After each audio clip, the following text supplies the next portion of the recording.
الحمد لله رب العالمين والعاقبة للمتقين والصلاة والسلام على سيد الأنبياء والمرسلين خاتم النبيين محمد وعلى آله وصحبه أجمعين أما بعد.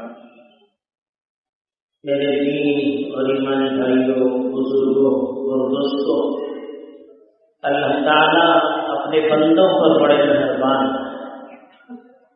وہ اپنے بندوں کو اپنی طرف بلانے کے لیے، ان کو اپنے قریب کرنے کے لیے، اپنے ساتھ ان کے تعلق کو مضبوط کرنے کے لیے ایسے مواقع کا انتظام کرتے رہتے ہیں. ایسے دنوں کا، ایسے زمانوں کا وہ انتخاب کرتے ہیں جن زمانوں میں اور جن دنوں میں وہ عبادت کر کے اپنے پروردگار کی خاص رحمت کے مستحق ہو سکے. جیسے کاروبار والے مختلف اوقات میں اپنا جب سیزن ہوتا ہے تو سیل لگتے ہیں تو اس میں لوگ زیادہ آتے ہیں، گاہک زیادہ آتے ہیں، خریداری زیادہ کرتے ہیں، تو ان کو چانس ملتا ہے اس میں. تو ایسے اللہ کی طرف سے بھی 5 سیزن ہوتے ہیں. تو ان سیزنوں میں اللہ کی طرف سے خاص خاص دنوں کو، خاص خاص ہفتوں کو اور خاص خاص مہینوں کو ٹارگیٹ بنایا جاتا ہے، اور اس میں اللہ کی طرف سے رحمتیں بارش کی طرح نازل ہوتی ہیں. جیسے رمضان کا مہینہ، ایسے یہ بھی ذی الحجہ کا مہینہ گزرا، اس کے ایام بھی بڑے مبارک تھے. اور اب یہ محرم کا مہینہ شروع ہوگا. نئے سال کی ابتدا کے لیے بھی اسی زمانے کا، اسی مہینے کا انتخاب کیا ہے. اسلامی اعتبار سے جو ہجری سال ہے اس کا آغاز بھی ہو چکا ہے، لیکن افسوس یہ ہے کہ ہجری سال جس کی نسبت ہجرت نبوی صلی اللہ علیہ وسلم اس کا اختتام ہوتا ہے اور اس کی ابتدا ہوتی ہے، ہمیں پتہ بھی نہیں چلتا. حالانکہ شریعت کی جزئیات سے بھی تعلق ہونا شریعت سے محبت کی دلیل ہے. اسلام سے تعلق رکھنے والی، اسلام سے نسبت رکھنے والی ہر چیز سے محبت، ہر چیز کے ساتھ تعلق، یہ اسلام سے محبت اور اسلام سے تعلق کی دلیل ہے. آج اسلام سے ہمارا تعلق اتنا کمزور ہو چکا ہے کہ اسلامی ثقافت، اسلامی کلچر اور اسلام کے تعلق رکھنے والی وہ چیزیں جس کا اسلام کی شریعت سے ذاتی طور پر تو تعلق نہیں ہے، لیکن شریعت سے متعلق وہ چیزیں ہیں جن سے محبت، شریعت سے محبت بڑھتی ہے، ان چیزوں سے ہماری غفلت بڑھتی جا رہی ہے. دین سے غفلت کی وجہ سے دین کے متعلق جتنی چیزیں ہیں ان سب سے ہماری غفلت بھی بڑھتی چلی جا رہی ہے. تو اس مہینے کی پہلی خصوصیت یہی ہے کہ اسی مہینے سے ہجری سال کا آغاز ہوتا ہے. یہ بڑا متبرک مہینہ ہے. اللہ تعالیٰ نے خود قرآن مجید میں ارشاد فرمایا کہ ان عدت الشہور عند اللہ 12 شہرا فی کتاب اللہ یوم خلق السماوات والارض. جب سے اللہ نے زمین اور آسمانوں کو پیدا کیا اس دن سے لوح محفوظ میں لکھ رکھا ہے کہ زمانے کے 12 مہینے ہوں گے. ان 12 مہینوں کے بارے میں کہا منہا 4 حرم، 4 مہینے بڑے محترم مہینے. ایسے ہر دن محترم، اس لیے کہ ہر دن میں اللہ کی عبادت ہوتی ہے، نمازیں ہوتی ہیں، اللہ کے فرائض ادا کیے جاتے ہیں، تو ہر دن محترم ہے. لیکن 4 مہینوں کو اللہ تعالیٰ نے سال بھر میں خاص طور پر محترم مہینے قرار دیا ہے. ان میں ایک تو ذی الحجہ آدھا ہے، پھر ذی الحجہ ہے، پھر محرم ہے. یہ 3 مہینے تو لگاتار ہے، ذوالقعدہ، ذی الحجہ اور محرم. اور 4تھا مہینہ جو ہے رجب کا مہینہ. یہ 4 مہینے ان کے بارے میں اللہ تعالیٰ نے خود فرمایا کہ بڑے محترم مہینے. اسلام سے پہلے بھی رسول اللہ صلی اللہ علیہ وسلم کی آمد سے پہلے بھی جاہلیت کے زمانے میں بھی عرب ان 4 مہینوں کا بڑا احترام کرتے تھے. بڑی بڑی جنگیں چلتی رہتی تھی، لیکن یہ مہینے جب آتے تھے تو جنگ روک دیتے. محرم کے مہینے میں جانی دشمن بھی سامنے نظر آتا تو اس کو مارتے نہیں تھے اس مہینے کے احترام میں. اتنا ان کے نزدیک ان مہینوں کا احترام تھا. اگر کبھی جنگ کے سلسلے کو جاری رکھنا ہوتا تو جاہلیت کا دور تھا, جہالت تھی, تو وہ یہ کہتے تھے کہ اس مہینے کو مؤخر کر دیتے تھے. آج محرم کا مہینہ کینسل کرتے ہیں, آج سے سفر کا مہینہ ہے, 2 مہینے کے بعد محرم کا مہینہ, لڑائی جاری رہے. صرف محرم کے احترام میں اور محترم مہینوں کے احترام میں اس کو مؤخر کر دیتے تھے اور جنگ کے لیے دوسرا مہینہ پہلے لاتے. حالانکہ جہالت ہے, یہ صحیح نہیں ہے, لیکن اس سے پتہ چلتا ہے کہ ان کے نزدیک محرم اور دیگر 3 جو مہینے ذی قعدہ, ذی الحجہ اور رجب وغیرہ, ان کا کتنا احترام. تو اسلام نے بھی ان مہینوں کی عظمت کو اور اس کے احترام کو برقرار رکھا. تو اس لیے کہا فَلَا تَظْلِمُوا فِيهِنَّ أَنفُسَكُمْ, ان 4 مہینوں کا احترام کیجیے, اس میں آپس میں ایک دوسرے پر ظلم نہ کیجیے, گناہ نہ کیجیے, غلط کام نہ کیجیے. اس لیے کہ دوسرے مہینوں میں بھی غلط کام کرنا ناجائز ہے, لیکن ان مہینوں میں غلط کام کرنا اس سے زیادہ گناہ کا سبب بنتا ہے. اس لیے کہ جتنی محترم چیز ہوتی ہے اس کی قدر اتنی ضرورت ہوتی, قدر کی اتنی ضرورت ہوتی ہے. اس کی ناقدری کا بھی الگ سے گناہ ہوتا ہے. ان مہینوں میں جب گناہ کریں گے تو گناہ کا بھی گناہ ہوگا اور ان مہینوں کی ناقدری کا بھی گناہ ہوگا. تو اس وجہ سے گناہ کی مقدار ان مہینوں میں بڑھ جاتی ہے, دگنی ہو جاتی ہے. جیسے حرم شریف کی عظمت بہت زیادہ ہے, ایک نماز پڑھنے پر 1,00,000 نماز پڑھنے کا ثواب ہے, لیکن اگر اس کی عظمت اور اس کے احترام میں کمی لائیں گے اس کا گناہ بھی اتنا بڑا ہوگا. یہاں تک فرمایا وَمَن يُرِدْ فِيهِ بِإِلْحَادٍ بِظُلْمٍ نُذِقْهُ مِنْ عَذَابٍ أَلِيمٍ. ناحق اگر حرم شریف میں کوئی ظلم کا ارادہ بھی کرے گا ہم اس کو دردناک عذاب دیں گے.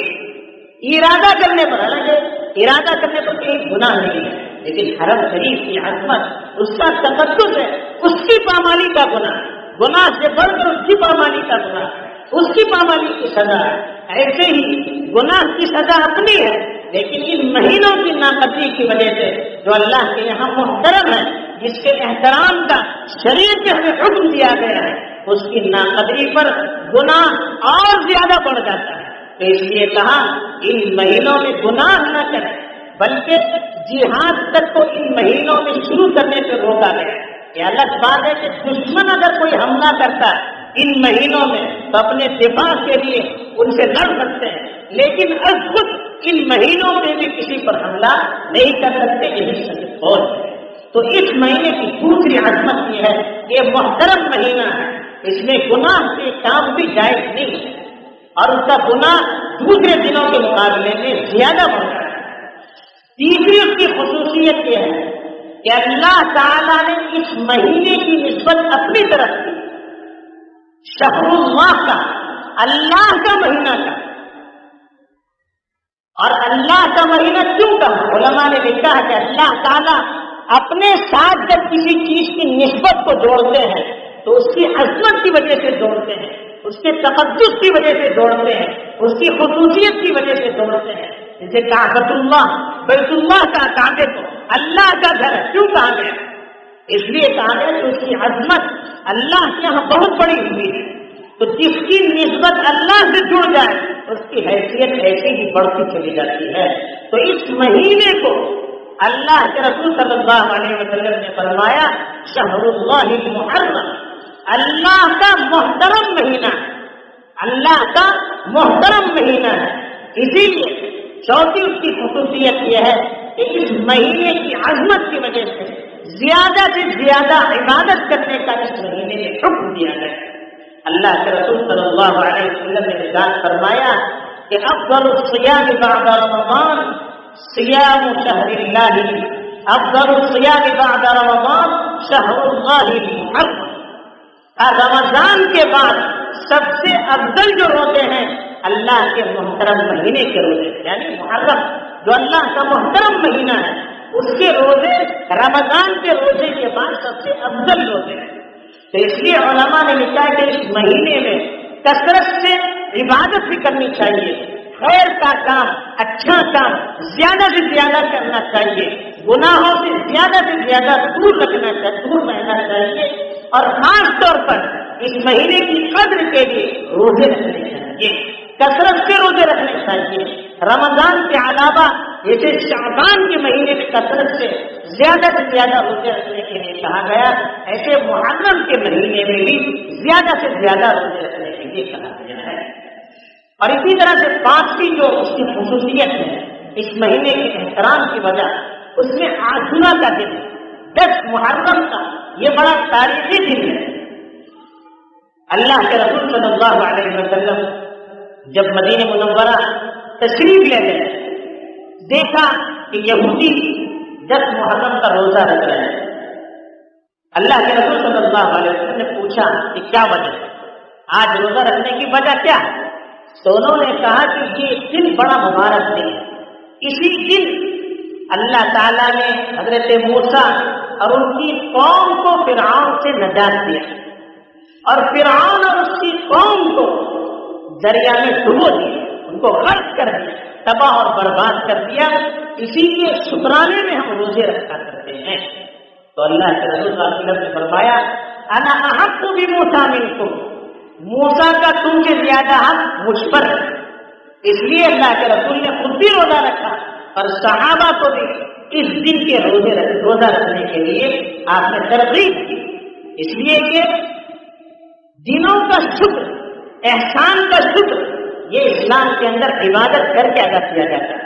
شکر بجا لانے کا جو بہترین طریقہ اسلام میں ہے وہ ہے عبادت کرنا، اس میں بھی خاص طور پر روزے رکھنا۔ روزہ رکھ کر اللہ کا شکر بجا لایا جا سکتا ہے، تو اس لیے اس دن خاص طور پر روزہ رکھنے کے لیے کہا۔ ویسے تو محرم کے اکثر دنوں میں روزے رکھنا چاہیے، لیکن 10ویں دن کی جو فضیلت ہے بہت زیادہ ہے۔ حدیث میں فرمایا کہ صیام یوم عاشورا انی احتسب علی اللہ ان یکفر السنۃ التي قبلہ، عاشورہ کے روزے کے بارے میں مجھے امید ہے، اللہ سے امید ہے کہ پچھلے سال کا گناہ اس کی وجہ سے معاف ہو جائے گا۔ ایک روزہ رکھنے کی وجہ سے پچھلے سال کے جو گناہ ہوتے ہیں اللہ تعالیٰ اس کو معاف کر دیتے، اتنی بڑی فضیلت ہے۔ چونکہ آخری دور میں اللہ کے رسول صلی اللہ علیہ وسلم کو یہودیوں کی اور عیسائیوں کی مخالفت کرنے کے لیے کہا ہے۔ اللہ کے رسول سے کہا گیا آخری دور میں کہ یہودی بھی 10ویں دن کی بڑی عظمت کرتے ہیں اور اس میں روزہ رکھتے ہیں، تو اللہ کے رسول صلی اللہ علیہ وسلم نے فرمایا اگر میں آئندہ سال رہوں تو انشاءاللہ 9ویں دن کا بھی روزہ رکھوں گا۔ تو اس لیے علماء نے لکھا ہے کہ دونوں دن کا روزہ رکھیں، 9ویں دن کا بھی، 9ویں تاریخ کا بھی اور 10ویں تاریخ کا بھی، دونوں دن کا روزہ رکھنا اس کو مستحب لکھا ہے۔ ورنہ محرم کے اکثر دنوں میں روزہ رکھے تو یہ بھی بہتر ہے، اگر اللہ کی طرف سے توفیق ملے تو ایک بہت بڑی بات ہے۔ تو یہ محرم کے جو ایام ہیں اس کی عظمت ان روایتوں سے، اس آیات کی روشنی سے معلوم ہوتا ہے، اور اسلام میں اس کی حیثیت یہی ہے۔ باقی جو لوگ محرم کے مہینے میں بعض لوگ نوحقانی کرتے ہیں، روتے ہیں، پیٹتے ہیں اور صحابہ کو برا بھلا کہتے ہیں، جشن اور اس کا جلوس نکالتے ہیں، یہ ساری چیزیں اس کا محرم کے مہینے سے یا اسلام سے کوئی تعلق نہیں۔ جو لوگ یہ سمجھتے ہیں کہ محرم کی 10ویں تاریخ میں کیونکہ حضرت حسین رضی اللہ تعالیٰ عنہ کو شہادت نصیب کی ہے تو اس کی وجہ سے محرم کے 10ویں دن کی اہمیت ہے، یہ صحیح نہیں ہے۔ حضرت حسین کی عظمت بہت بڑی ہم سوچ نہیں سکتے۔ ان کو جو شہادت کا درجہ ملا ہے اس کے بارے میں ہم کسے کتنا بڑا مقام ہے، اور انہوں نے اسلام کے دفاع کے لیے جو کام کیا وہ برحق ہے، متفق علیہ فیصلہ ہے، لیکن 10ویں دن کی عظمت ان کی وجہ سے نہیں ہے۔ اسلام حضرت حسین کی شہادت سے پہلے مکمل ہو چکا ہے۔ اللہ کے رسول صلی اللہ علیہ وسلم کی وفات سے پہلے اللہ تعالیٰ نے فرمایا الیوم اکملت لکم دینکم، میں نے آج کے دن تم پر تمہارا دین مکمل کر دیا۔ اللہ کے رسول کی وفات سے پہلے دین مکمل ہو چکا۔ دین کا تعلق رسول اللہ صلی اللہ علیہ وسلم سے تھا. رسول اللہ صلی اللہ علیہ وسلم کے انتقال کے بعد اب کوئی نئی چیز دین میں آنے والی نہیں ہے. حضرت حسین کی شہادت اللہ کے رسول صلی اللہ علیہ وسلم کی وفات کے بعد ہوئی، تو اس کا دین سے کوئی تعلق نہیں ہے. اس دن سے محرم کی 10ویں تاریخ سے اس کا کوئی تعلق نہیں ہے. تو اس لیے جو لوگ شوق مناتے ہیں، روتے ہیں، وہ شریعت پر عمل نہیں کرتے بلکہ بدعت ہے. وہ تو اللہ کی نافرمانی ہے. نوحہ کرنے سے، رونے دھونے سے، سر پیٹنے سے، اپنے آپ کو تکلیف دینے سے، یہ تو شریعت میں ایسے بھی روکا گیا. اس کو جاہلیت کا عمل کہا. نوحہ کرنا، رونا، پیٹنا، سر پھوڑنا، اس کو تو جاہلیت کا عمل کہا. اسلام سے اس کا کوئی تعلق نہیں ہے. اور حضرت حسین جو حق کے لیے لڑ رہے تھے، جو اسلام کو دنیا میں نافذ کرنے کے لیے لڑ رہے تھے، جو غلط طاقت کے اقتدار میں آنے کی وجہ سے لڑ رہے تھے، ان کا نام لے کر ہم بدعت کو عام کریں گے، غیر شرعی کام کریں گے، تو نعوذ باللہ حضرت حسین پر بھی تہمت ہو جاتی ہے. تو اس لیے محرم کے دن میں ایک تو اس سے بچنا چاہیے. دوسری طرف ان کے ریئیکشن میں بعض لوگ محرم کے دن کو خوشی کا دن مناتے ہیں، عید کے طور پر نیا کپڑا پہنتے ہیں، اچھا کھانا پکاتے ہیں، حالانکہ اس کا بھی کوئی محرم سے تعلق نہیں. محرم کے دن تو روزہ رکھنے کے لیے کہا گیا. صحابہ کے بارے میں تو حدیث میں آتا ہے چھوٹے بچوں کو بھی محرم کا روزہ رکھواتے تھے تاکہ ان کو عادت لگ جائے. تو جس دن روزہ رکھنے کے لیے کہا گیا اس دن اچھے کھانے پکانا، اچھا کپڑا پہننا، یہ کہاں کا اس کا ثبوت ہے؟ صحیح روایتوں میں اس کا ثبوت نہیں ملتا. اس لیے علماء نے اس سے بھی روکا.